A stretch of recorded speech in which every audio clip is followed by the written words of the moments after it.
कि मेरी एजुकेशन जरूर गवर्नमेंट स्कूल के अंदर हुई है और हिंदी माध्यम का विद्यार्थी रहा हूं और ABCD भी है वो 6ठी क्लास के अंदर है वो पहली बार सीखी थी, लेकिन मैंने उन विद्यार्थियों को चुनौती पेश की थी और उन चुनौती को मैंने हर जगह पर है उसको प्रमाणित भी किया है।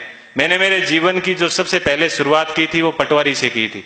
सबसे पहले मैं है वो पटवारी लगा था, उसके बाद में है वो ग्राम सेवक लगा था, उसके बाद में 3rd ग्रेड टीचर था, उसके बाद में 2nd ग्रेड टीचर था, फिर असिस्टेंट जेलर में RPSC टॉप की थी, फिर है वो स्कूल लेक्चरर था, फिर इसी स्कूल के अंदर जिस स्कूल के अंदर आज मैं आपसे मुखातिब हो रहा हूँ, इसी स्कूल के अंदर मैंने एक एग्जाम दिया था असिस्टेंट कमांडेंट का, उसमें भी मैं है वो सिलेक्ट हुआ था और उसके बाद में कॉलेज लेक्चरर भी मैं है वो रहा था और फिर RS 2012 के अंदर 108वीं मेरी है वो मेरिट आई थी। तो उसके मैं वर्तमान में है राजस्थान तहसीलदार सेवा के अंदर हूं और वहां पर भी मैं एक आपको बात बताऊंगा। देखिए ईश्वर अपने से क्या चाहता है, कब चाहता है कि अपने को जीवन में कभी भी उदास नहीं होना चाहिए। RS के अंदर मेरी 108वीं मेरिट थी और उसके अंदर मेरे को DSP मिल रहा था, लेकिन दुर्भाग्य ऐसा रहा कि मैं है फर्स्ट वेटिंग में रह गया।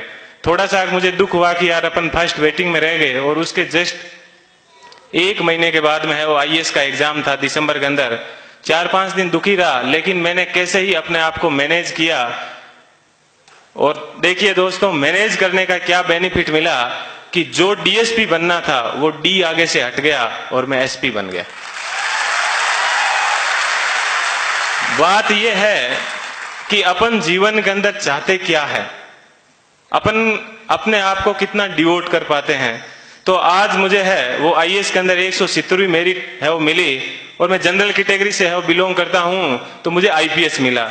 मैं यहां पर रुका नहीं हूं, मैं वापस तैयारी कर रहा हूं और इस बार मुझे आशा है कि हिंदी माध्यम के अंदर IAS में किसी की अभी तक फर्स्ट मेरिट नहीं आई है और मेरी ये पूरी की तमन्ना है कि कम से कम मैं यहाँ उस स्थान तक है वो पहुंचूं।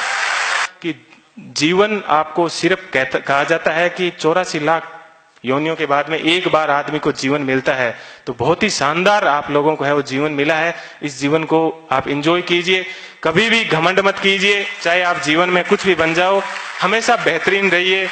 और आप लोगों से मैं वो आशा करता हूं कि अगले साल जब प्रोग्राम होगा तो आप सब लोग हैं वो यहाँ पर आने का मौका मिले। थोड़ी सी देर पहले मैं देख रहा था कि मालाएं कम पड़ रही थी, तो अगले साल इतनी संख्या माना कि सब मालाएं कम पड़ जाए, ठीक है, इतनी संख्या में यहाँ पर आना और तब इनको है वो रियल खुशी होगी। इस कोचिंग संस्थान को पुनः मैं एक बार है इस कोचिंग संस्थान को बहुत बहुत धन्यवाद देता हूँ। हमेशा दिमाग में एक बात ध्यान रखिएगा कि मुझे किसी मैगजीन के कवर पेज पे आना है। मुझे भी जीवन में उसी दिन खुशी हुई कि इस बार जब PD के ऊपर सब जगह पर मुझे कवर पेज के ऊपर है वो जगह मिली।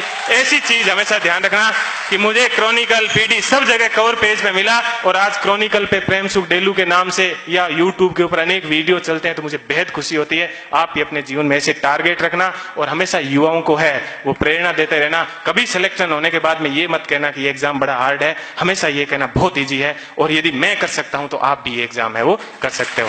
एक बार पुनः आप सभी लोगों को है वो मेरा धन्यवाद।